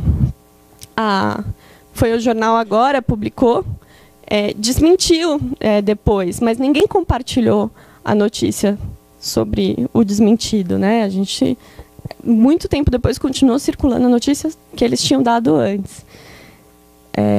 E aí, enfim, esse ambiente propício gera algumas respostas, né? E aí eu queria mostrar algumas delas para ficar mais bacana. Algumas respostas que a lógica de governo aberto conseguem nos fornecer. A principal delas foi o Prato Aberto, que é um site onde você consegue visualizar o cardápio das escolas por escola. E foi um trabalho enorme para fazer isso. A nossa sorte, né, e não é sorte só, mas é que a gente estava com essa política de governo aberto, foi lançada em abril. Isso que eu estou contando para vocês em agosto. Quando chegou em abril, a gente tinha identificado que uma das principais demandas que a Secretaria tinha por informação, né, que a população tinha por informação da educação, era justamente relacionada à merenda. Porque a gente pegou alguns indicadores, o que tinha no SAC, né, o Serviço de Atendimento ao Cidadão, depois 156, a gente pegou a percepção, né, que a gente tinha a partir do que chegava do sistema de pedido de informação, enfim. A gente já tinha identificado essa necessidade e a gente lançou um concurso, um desafio, para melhorar a transparência dessa temática. E a gente fez isso com um ciclo de inovação aberta, que a gente chamou. Então, o desafio não terminava simplesmente com o ganhador, a equipe vencedora do melhor protótipo, mas a gente conseguiu contratar esse melhor protótipo para, de fato, implementar. Quando chegou em agosto, a gente já tinha feito o desafio, já tinha feito a imersão das equipes e a gente tinha feito já a contratação, eles já estavam no segundo mês de desenvolvimento. Então, a gente já tinha alguma resposta encaminhada para essa crise, que foi de fato uma crise importante para a Secretaria. E a equipe que ganhou sugeriu o robô Edu. É um robô, né? Depois a gente batizou de Edu, que é um chatbot, um robozinho que interage com as pessoas no Facebook, no Telegram, falando sobre o cardápio. Que a pessoa fala, quero saber o cardápio da escola tal. Ele vai lá e fala qual que é o cardápio. E depois ele manda para a pessoa, se a pessoa assinar, todo dia recebe uma mensagem, o cardápio do dia daquela escola. E ele também coleta informação sobre a avaliação daquelas refeições, porque também, além dos problemas falsos, tem os problemas reais, que a gente tem que lidar também. E a gente também precisa de informação sobre isso que está acontecendo para poder responder. Então, ele também ajuda a captar essa informação sobre a qualidade da merenda. Uma sessão de fatos e boatos, né? Até isso aqui ficar pronto, a gente criou uma página de transparência, abriu várias bases de dados inéditas, então, o valor das refeições, os contratos, os editais, os tipos de gestão, explicando, né? Não só abrindo dados, mas também com o site, e uma sessão de fatos e boatos, que era o desmentido, né? As informações que contrapunham as informações que estavam circulando na rede. Então, a ideia aqui era você fazer frente a esse problema usando os mesmos instrumentos que geram esse problema. Então, se as pessoas estão compartilhando coisas falsas na rede, o governo tem que estar também nas redes circulando informação correta. A gente tem que propor, oferecer alternativa de informação para as pessoas irem checar. Porque quando você fala assim, cheque se essa informação é verdadeira ou falsa. Que instrumentos que as pessoas têm para checar se é verdade ou mentira que só tinha macarrão naquela escola aquele dia, né? Então, ela não tem instrumentos para isso. Então, a ideia dessas iniciativas todas era fornecer instrumentos para diminuir o dano. E, de fato, gente, assim, era uma crise crescente, né? O número de matérias aumentava, o número de compartilhamentos, a nossa capacidade de resposta patinava muito. No momento que a gente lançou a página, que tinha fatos e boatos, os dados, as bases de dados, claro, não é a população que foi em massa acessar isso aqui, infelizmente, né? Mas a gente tem os infomediários, a gente tem os formadores de opinião que acessam. Então, os jornalistas, principalmente, foi a partir desse momento que a gente teve um corte brusco, né? Uma semana depois do lançamento, esse assunto já tinha morrido na imprensa. Depois a gente teve o assunto da farinata, né? Que surgiu. Mas aí a gente já tinha alguns instrumentos para lidar. E é outra situação. Eu vou tentar abrir aqui, que eu acho interessante mostrar. Tem que mudar para o HDMI 3.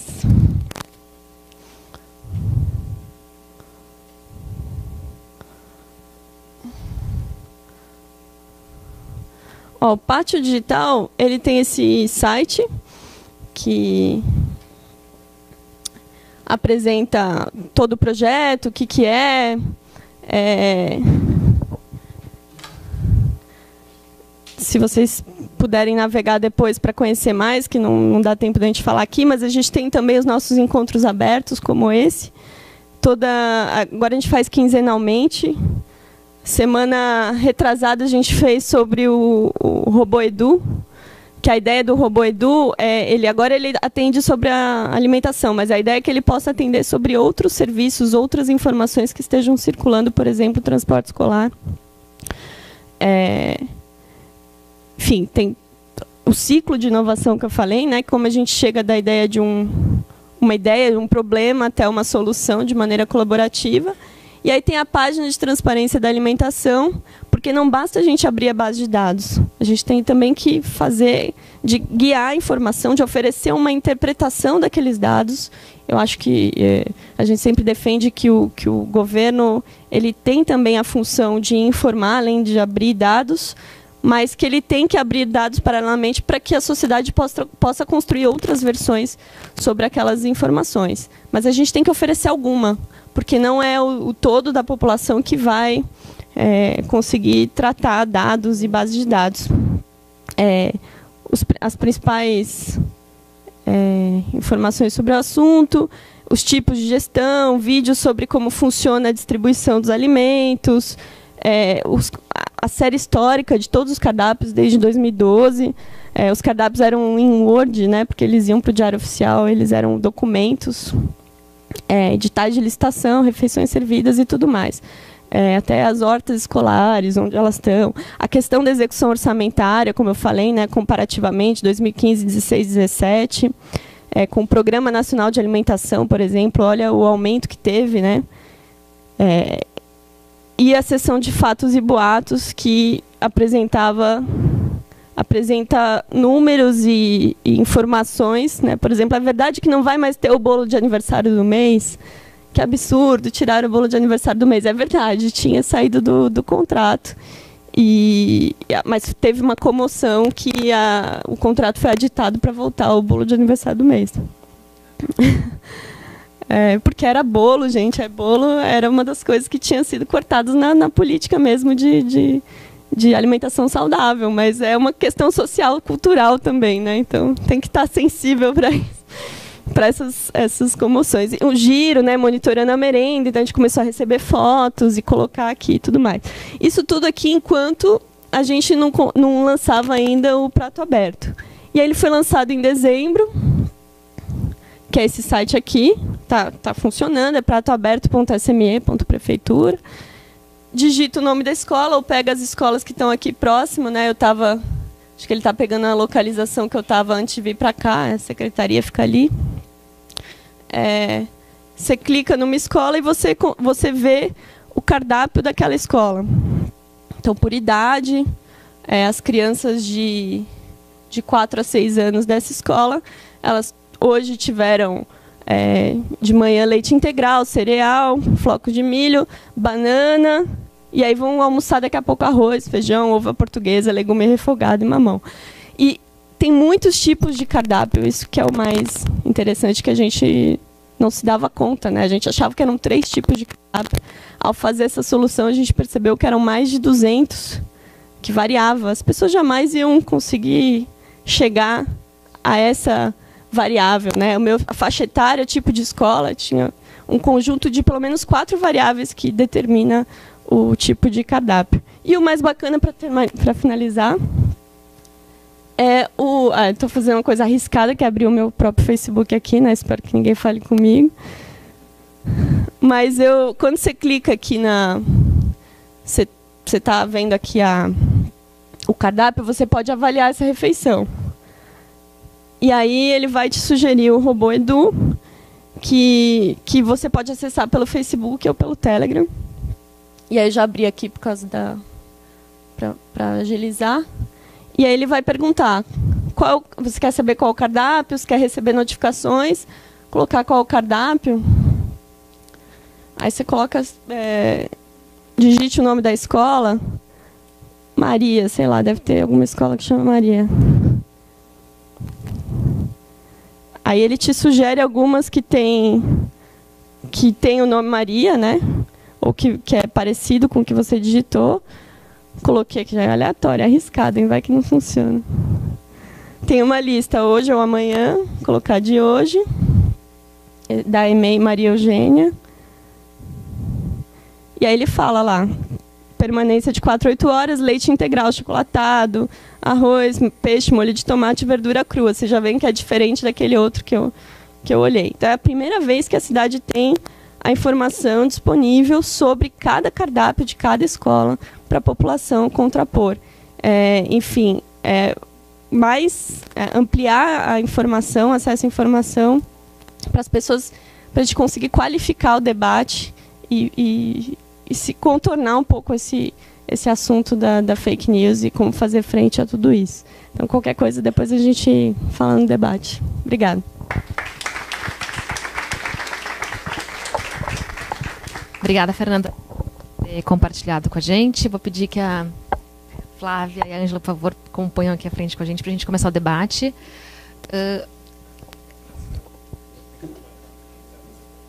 Quer que eu passe? Como a nossa discussão é sobre essa era da desinformação, né, vou evitar usar aqui o termo fake news, e a gestão pública, eu ia começar perguntando se dá para dizer que essa onda de desordem de informação coloca em risco a democracia, se é muito extremo dizer isso. Né? Se a GV soltou uma pesquisa recentemente dizendo que 20% do conteúdo que circula no Facebook durante uma análise de 6 meses é conteúdo impostor, conteúdo forjado e conteúdo descontextualizado com o objetivo de evitar o consenso e gerar polêmica. Então, a gente pode dizer que essas práticas colocam em risco a democracia em vias finais? Eu acho que... Pois não. Gente, eu acho que sim. É um tema para nós muito, muito importante. Por quê? Quem mais pensou na Idade Moderna sobre informação e democracia foi a filósofa alemã Hannah Arendt. Está lá no nosso manual. E o que ela diz? A questão, nós precisamos de fatos. Opiniões e análises são excelentes se baseadas em fatos que são a prova de contraditório, porque eles são checados exaustivamente. Tem a ver com o número de cardápios da merenda escolar, se é macarrão ou bolacha, são coisas sobre as quais nós temos certeza binária, sim ou não. O mundo não é feito só disso, mas a democracia, para que a gente tome decisões que depois vão se refletir em voto, em política pública, ela precisa de dados concretos. E o problema da desinformação é que ela distorce o debate público, porque ela apresenta fatos errados. Né? Outro termo que a gente não gosta muito é da pós-verdade. Tem um texto que a gente reproduz aí. Verdade é uma coisa etérea, abrangente demais. Ou a ciência lida com ela, e a ciência dura e as ciências humanas tendem a se aproximar, mas nós, jornalistas, mais modestamente, a gente precisa lidar com os fatos. Então, a gente fala no manual de um texto do Farhad Manjoo sobre estarmos vivendo num mundo pós-factual. Isso é complicado. E eu queria dizer por que a Claire Wardle, de quem a gente aprendeu essa crítica, e é recente, né? Ninguém nasce sabendo, ela critica a expressão fake news. Porque ela foi apropriada, principalmente nos Estados Unidos, pelo governo Donald Trump. Não há dia que ele não ataque os veículos de imprensa como produtores de fake news. E aqui no nosso país, parlamentares, sempre que não gostam de algo que leem, ouvem, escutam, e algo também exaustivamente checado, e a imprensa também erra, e ela precisa melhorar a maneira que ela comunica quando erra, mas também virou uma moda dizer que isso é fake news, isso é complicado.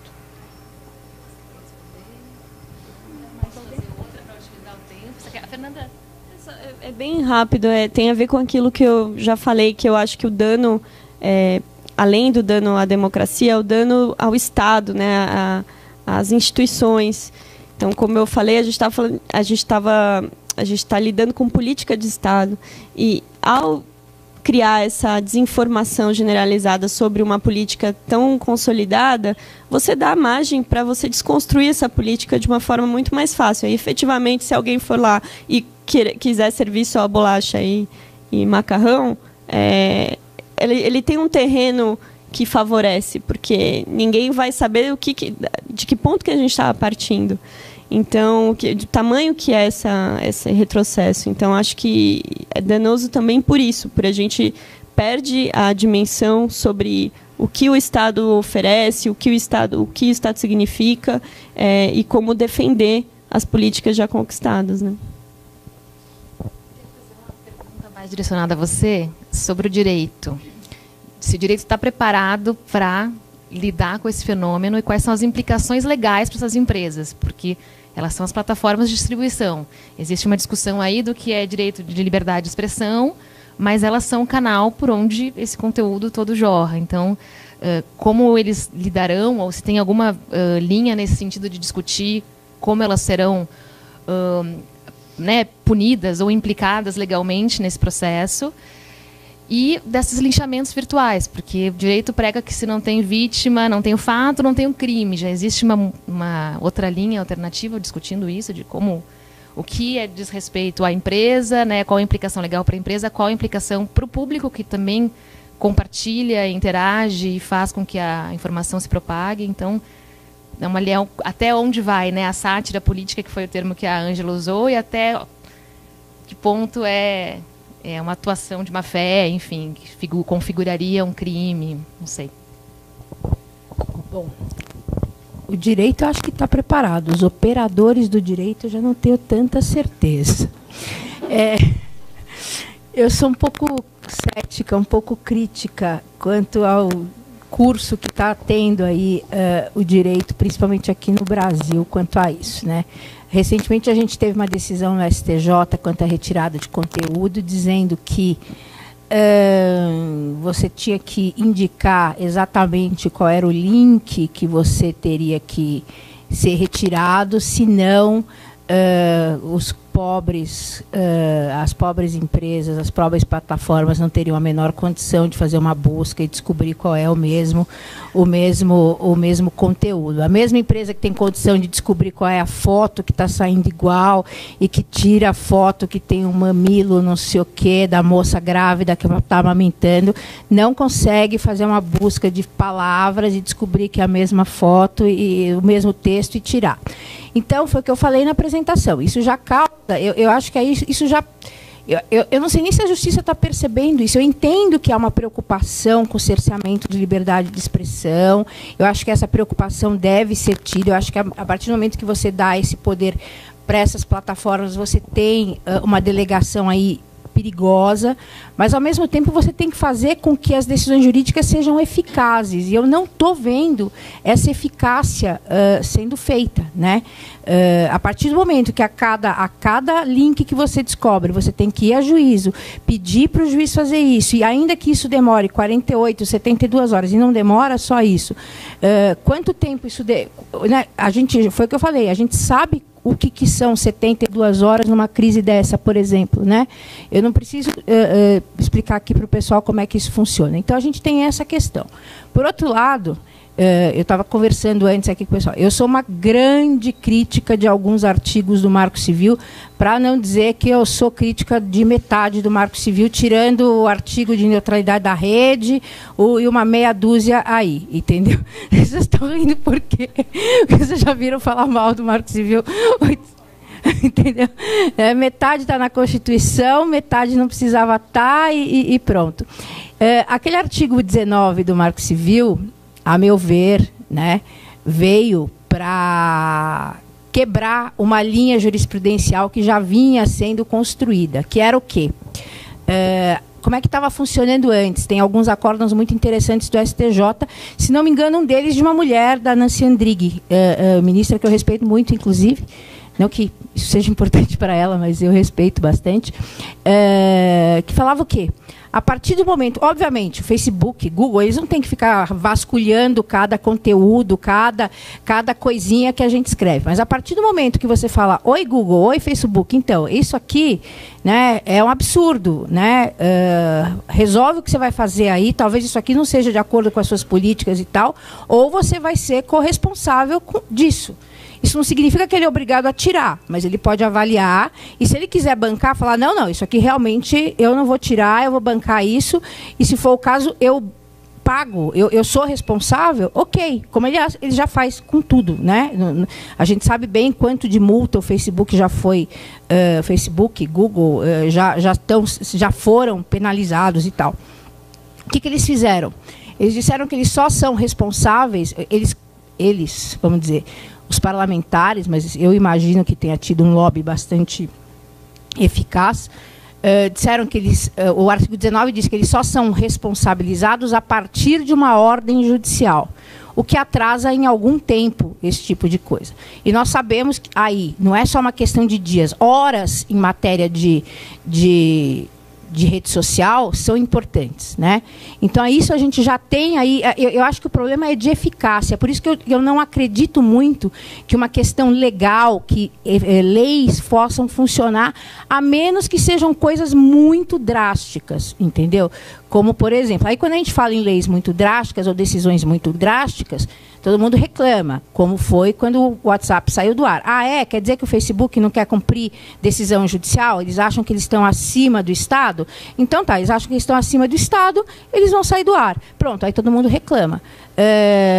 Na Alemanha, quando o Facebook tentou fazer a mesma coisa, falaram, então vocês vão ter uma multa de não sei quantos milhões e vocês vão parar de ficar aqui na Alemanha. Eles cumpriram a legislação.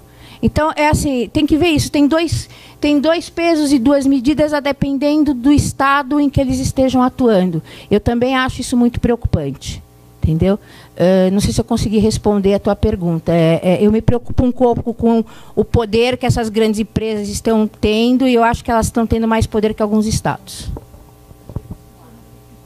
Eu acho que a Flávia tem toda razão nessa questão do poderio e, sobretudo, na questão da retirada de conteúdo, por exemplo, conteúdos extremos. Quando o Papa publica-se uma notícia que ele está apoiando determinado candidato, de novo Trump. O que nós acreditamos para a questão da desinformação? Existem 3 caminhos civilizados complexos de longo prazo. Um deles, eu estou falando de questões não regulatórias, tá? Do âmbito da sociedade civil. A primeira é checagem, checagem, checagem. Na França, no ano passado, uma coalizão liderada pelo First Draft News reuniu as principais redações francesas e, antes que os boatos ganhassem corpo, com algoritmos preditivos, o que é isso? Você olha alguma coisa que está começando a viralizar na rede. E ela tem um potencial de, em 10 horas, 24 horas, ganhar milhares, milhões de compartilhamentos. Então, antes disso, essa ferramenta se chama NewsWhip. WHIP como chicote. WHIP. Essa era uma ferramenta que eles usaram. Várias redações se organizaram para trabalhar juntas naquilo que, em jargão jornalístico, chama-se um mesão.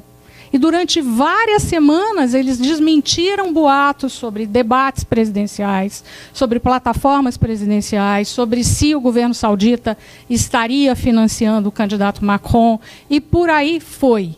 Então, nós temos que nos organizar.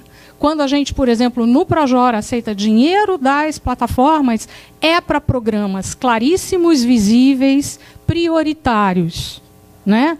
A questão da democracia, de direitos individuais e liberdade de expressão, num X aí dessa equação com segurança, ela só tende a crescer, é espinhosíssima, não existem jurisprudências, a União Europeia está começando a discutir essa questão.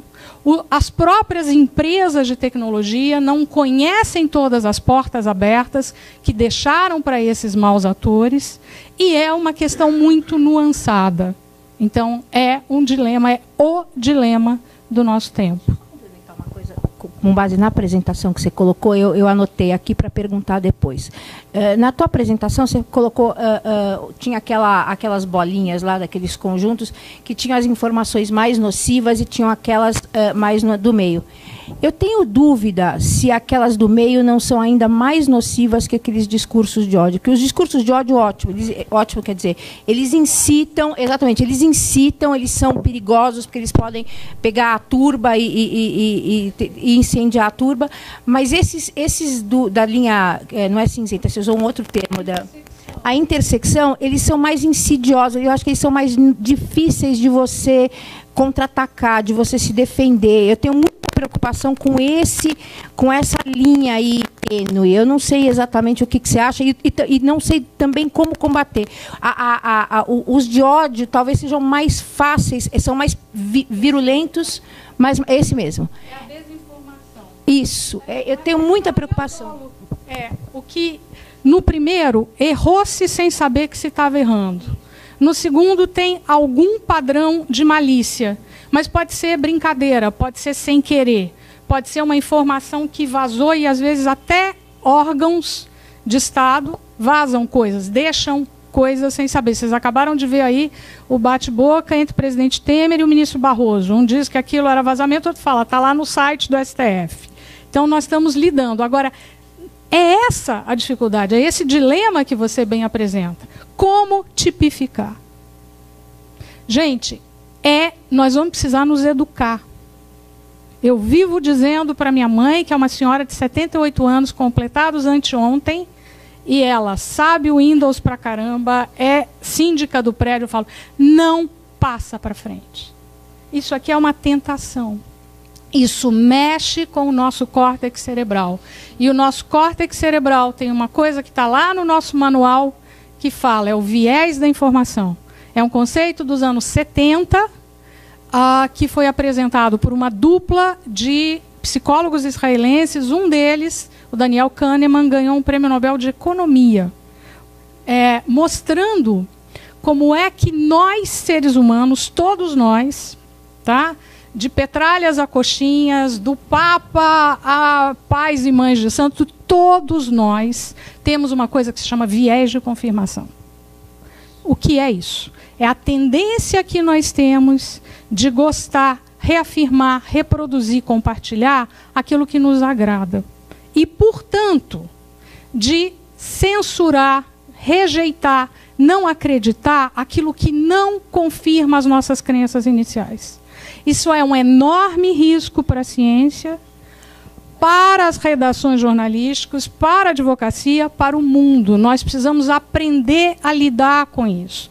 Um pouquinho em cima daí desse gráfico tem um livro que a gente cita. Ele foi meu professor na Universidade de Colômbia, já faleceu. É um filósofo, James Carey. Ele está falando, por que isso acontece? Porque ninguém é neutro no espaço público. Todo mundo fala de algum lugar e defende algum ponto de vista legítimo, mas que pode ser conflitante, o meu com o seu. E é por isso que não existe certificação, por exemplo, de um veículo, um jornal. Nós não fazemos certificação. Nós vamos dizer se ele obedece a alguns padrões, mas ele pode ter a opinião que ele quer, que ele queira, desde que ela não seja extrema, desde que ela esteja no espectro democrático. Então, Isso é muito importante. E olha, o que a gente reuniu aqui é tão novo para o Brasil que não está nas escolas de jornalismo. E deveria estar nos currículos das escolas básicas. As crianças precisam aprender a ler notícia, porque isso no futuro é o quanto elas vão pagar de imposto, é o que elas vão decidir da vida delas. E elas precisam aprender a criticar o que leem, o que recebem. Educação midiática. A gente defende 3 coisas, de novo, de longo prazo. Para quem me vê falar por aí, eu repito sempre, é um mantra. Educação midiática, checagem e indicadores de credibilidade. Deixa eu falar uma coisinha. Eu costumo dizer, quando eu falo em educação de criança e tal, que o mais importante não é decorar nome de osso, não sei o quê, é ter discernimento e visão crítica. Porque o resto ele pode ver, ele se... Vamos para perguntas, a gente já tem a primeira pergunta aqui. Bom dia, eu me chamo Daniela e, na verdade, até a minha pergunta a Flávia acabou de fazer, mas eu queria saber sobre a imparcialidade. Hoje em dia, é incentivada a pessoa a dar opinião, inclusive os profissionais. Um exemplo disso é a Sherazade, que ela declara o que ela acha enquanto ela passa a notícia. Então, não tem muito... Assim, a notícia não vem limpa. Ela já vem com a opinião daquele que está passando. E isso arrasta pessoas. As pessoas olham aquilo, e é o que você falou, a pessoa concorda com o que ela gosta e ela critica o que ela não quer, não está no padrão. Como barrar isso? Porque você fica nessa linha tênue de você proibir a pessoa de dar a própria opinião, o que não pode, mas as pessoas são incentivadas a fazer isso, principalmente em faculdade. Olha, qual é o teu nome? Daniela, olha só, eu acho o seguinte, a opinião é livre, né? A democracia é livre, mas ela tem que ser chamada de opinião. Então, o ideal é que, se isso for na TV ou no rádio, fala, agora, colunista, eu vou dar a minha opinião. Eu, geralmente, quando converso com alguém e reporto fatos, eu já tenho o cacoete jornalístico. Eu falo, dados, fatos, opinião. E se eu tenho algum palpite que vai além de uma opinião mais bem fundamentada, eu falo, isso aqui é o palpite. Eu não sei te dizer da onde eu tiro isso, é o meu faro. Como é que isso deve se refletir em apuração de notícias? Ouça todo mundo. Pergunte para suas fontes quem discorda de você. Vá conversar com quem discorde. E aí forme a sua opinião. Não existe, se for uma notícia de um... Vamos falar reforma da Previdência. Já se ouviu de tudo, já se falou de tudo. Eu acredito que há um déficit enorme. Eu sou uma jornalista com formação em economia. E eu vi os números, conversei com muita gente antes desse debate e eu vi o seguinte... Um monte de dinheiro que estava sendo pago mais ou menos estabilizou e as pessoas estão envelhecendo. É uma conta que não fecha. Mas esse é um debate que é um debate espinhoso, difícil, que mexe com privilégios. É mais complicado tratar disso do que a merenda escolar, que foi muito bem tratada, diga-se de passagem. Parabéns, e agora vocês estão sob escrutínio público diário. Porque se estiver lá no cardápio e não rolar, tem uma gritaria. A reforma é muito mais complicada. É preciso que haja franqueza, humildade, que as pessoas olhem nos olhos, que as campanhas de esclarecimento sejam amigáveis para quem não dispõe de ferramental analítico para deglutir aquilo. E também que os governantes que a proponham tenham legitimidade. Então, nesse caldeirão todo, não dá para dizer que há isenção. Porque nem é o caso. O que a gente precisa é montar, eu como jornalista, uma matéria que fique de pé. Que ela resista ao estresse do contraditório. E é isso que, com o nosso método, o nosso sistema de indicadores, é isso que a gente quer. Desculpe.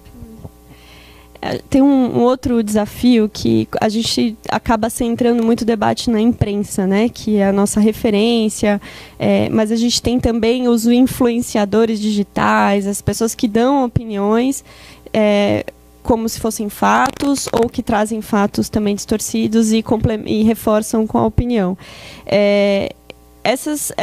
Como lidar com isso? De novo, eu acho que se as pessoas não tiverem alternativa para buscar, se elas não identificarem um local em que elas podem confirmar essas informações ou não, principalmente quando a gente está falando aqui de gestão pública, né, quando a gente está falando de governo, onde que eu vou confirmar se o governo tirou mesmo ou não essa lei?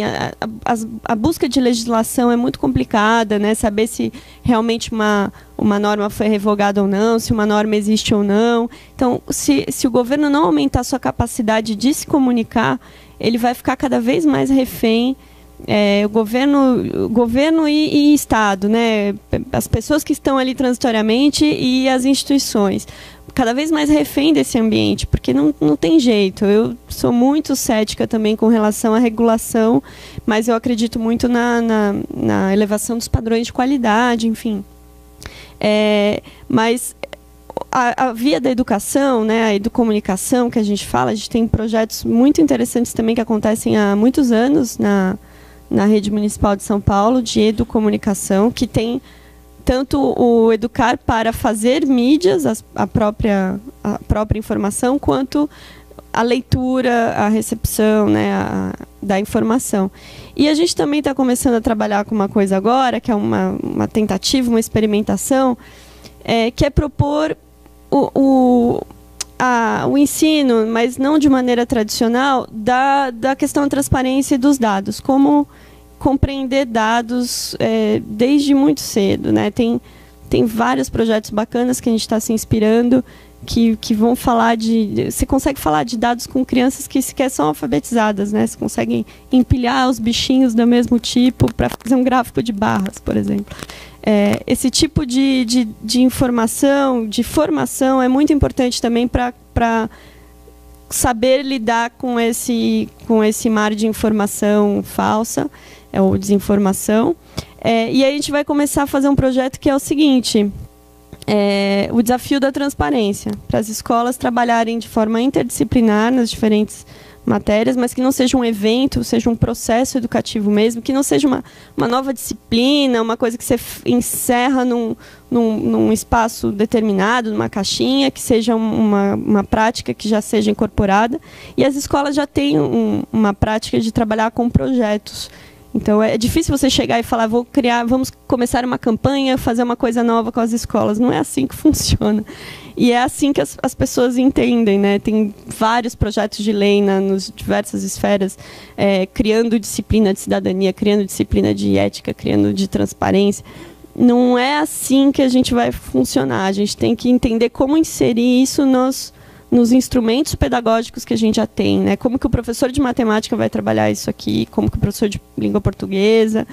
E é possível que esse ano a gente consiga fazer esse desafio para trabalhar com pelo menos 100 escolas aí que vão trabalhar dados da sua realidade. Como eu encontro uma informação lá no portal da transparência, no portal de dados abertos, localizo a minha escola e interpreto aquele dado na minha realidade. Esse é um desafio que a gente vai testar também. Queria fazer uma última pergunta, nosso tempo está acabando. Puxando um pouquinho a sardinha para a natureza da secretaria, queria que você falasse um pouquinho do papel da tecnologia nesse processo. Até que ponto uma readequação dos algoritmos não geraria uma mudança nesse cenário? A Folha agora está comprando uma briga com o Facebook, né? O Sérgio Dávila, que é o diretor, concedeu algumas entrevistas dizendo que eles não vão mais produzir conteúdo para as redes, que o algoritmo estipulado, né, especificamente no Facebook, valoriza informações não checadas, não produzidas com um apuro jornalístico, não profissionais. Eles estão nessa disputa de que o conteúdo profissional, envolvendo até uma questão de direito autoral, né, do pagamento, do modelo de negócios da imprensa, que a Ângela citou, do modelo do algoritmo não valorizar o conteúdo profissional, checado, rechecado, apurado. Então, qual o papel da tecnologia nisso? Existem outros filtros para além do processo de checagem que a tecnologia poderia também ajudar? A questão da Folha. No caso da Folha, eu estava no debate do lançamento de um segundo Diálogos da Folha de Jornalismo há 2 semanas, e lá essa questão veio à tona. Um jornalista, o Manuel Fernandes, da consultoria Bytes, trouxe números reveladores. A Folha pôde fazer isso?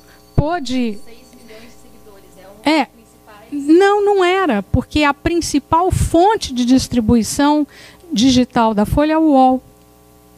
Então, de fato, ela tinha capital para dizer: eu continuo presente no meio, porque o Facebook, para ela, não era significativo, né? Não dá para a gente desligar a internet. Tá? Os algoritmos vieram para ficar, eles dirigem hoje do trânsito aos elevadores, à previsão do tempo, que é mais fácil apertar, não dá para ser regressivo. O que a gente precisa é entender a natureza deles, como eles operam, os impactos, sobretudo os impactos não previstos, e a gente democratizar isso aí. De que forma isso serve, de que forma isso está atrapalhando, como vocês podem trabalhar juntos conosco, inclusive para governos. Um professor muito crítico, o nome dele é Jeff Jarvis, ele é da Universidade da Cidade de Nova York, ele não recebe dinheiro diretamente do Facebook, ele é muito crítico, mas ele criou um centro de integridade noticiosa na universidade que recebe. E ele fez um texto. Ele próprio se pronunciou a respeito da questão da Folha com o Facebook. Eu não tenho opinião formada a esse respeito. Ele era contrário, mas ele dizia o seguinte: vamos dizer que as plataformas, elas são como elefantes que tropeçaram na formiga, que é o jornalismo. Será que elas tropeçaram de propósito? Muito possivelmente não. Será que cada um desses indivíduos que a gente fala é o capeta em forma de gente? Não. O que elas fizeram trouxe um impacto enorme? Sim. Um efeito colateral? Como é que nós vamos lidar com isso? Então, em vez de demonizar, nós temos que, quando for o caso, chamar a responsabilidade, esclarecer, cobrar a responsabilidade e, na medida do possível, trabalhar junto. Alguém imagina aqui, sã e conscientemente, que dá para viver sem o WhatsApp? Dá para viver sem o WhatsApp em pequenos negócios, chamar para a mamãe, confirmar o dentista, passar o cartão de crédito para algum negócio? Não dá. Eles são melhores e eles destruíram, de certa maneira, a forma que o jornalismo ganhava dinheiro, porque o modelo que existia nas redações para as quais eu trabalhei era muito ineficiente. Eles ganharam pela competência, pela capacidade de recolher um pouquinho de dinheiro de muita gente e de se tornar muito útil. Agora, celular é viciante? É. É um perigo para a criança? É. Mas também é uma máquina de possibilidades enormes. Está revolucionando a forma como a agricultura acontece na África. Está tornando as coisas mais baratas, mais fáceis, mais rápidas. Então não dá para a gente tentar escapar da tecnologia, não é esse o caso. Mas dá para a gente trabalhar para preservar limites e garantias democráticas no espaço público. É isso que a gente no Projora acredita. Complementando também a questão da tecnologia, eu acredito que a tecnologia tem esse papel. Eu trouxe exemplos de como aumentar a interação com o público, mas eu também acredito que as tecnologias abertas têm um papel importante, porque para restaurar a credibilidade das instituições públicas, não é só falar, não é só abrir dados, é abrir algoritmos e abrir códigos. A gente tem que entender como que os sistemas estão gerando aqueles dados, que regras estão sendo usadas para... tem um pesquisador que fala, né, os algoritmos são os novos legisladores do cotidiano. São regras não escritas, não marcadas em nenhum lugar, mas que estão determinando como as coisas funcionam. Por exemplo, a gente tem notícias sobre se há mudanças ou não na forma como as crianças estão sendo encaminhadas para vaga em creche. Está respeitando um determinado raio ou não. Ao abrir o algoritmo, você fala, o sistema considera as crianças que estão num raio de 2 quilômetros e aloca a partir da ordem de tais critérios. Isso não é uma norma. Isso é um sistema que está fazendo, alguém programou aquele sistema. Então, ao abrir os códigos dos sistemas, além de ter as possibilidades, que aí não é o tema, mas você tem os benefícios de ampliar a colaboração, de inovação mesmo, né? Mas você tem também esse benefício de restaurar a credibilidade, por exemplo, em processos participativos, que você tem a forma como as votações são feitas, como é que funciona aquele sistema de votação. Então, trabalhar com tecnologia, mas tecnologias abertas, também ajuda a tirar uma nuvem aí de incertezas que pairam sobre algumas discussões. Gente, infelizmente a gente vai ter que finalizar em função do horário. Eu queria agradecer muito a Flávia Penido, a Angela Pimenta, a Fernanda Campanucci por toparem debater esse tema com a gente. E a todos vocês por participarem, obrigada, foi um prazer.